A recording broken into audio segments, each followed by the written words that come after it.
Hey Clara, Yeah. you know how to spell division? D-I-V-I-S-I-O-N.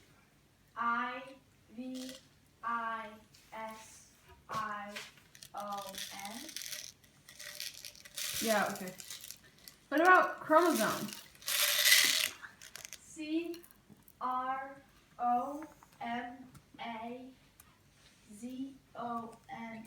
Is that right? I don't know. I'm dyslexic. So you said something about a disease, something. What was that?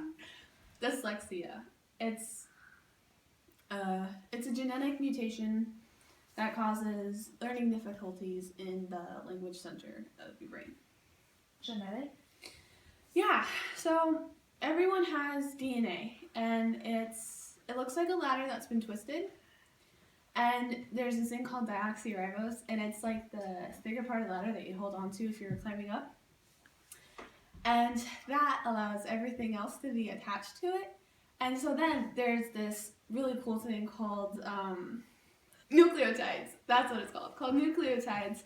And they have phosphate in them that also help bond the base pairs, which creates genetics. Wait, what does that do?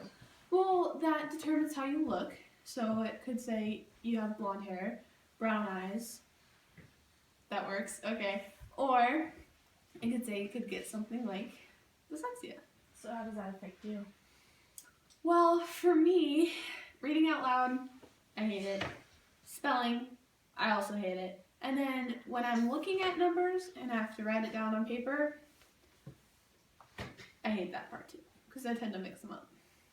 If it's not processed in the language center, where is it then processed?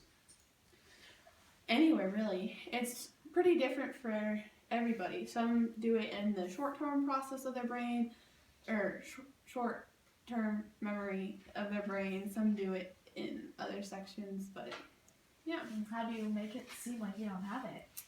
Well, my mom was amazing enough to put me in tutoring when I was in elementary school. So my tutor taught me some tricks of how to recognize things and not stumble too much on reading and writing and all that. Also, my teachers are pretty cool. Is that something bad? God, no. Dyslexia is nothing bad. That's cool. Yeah.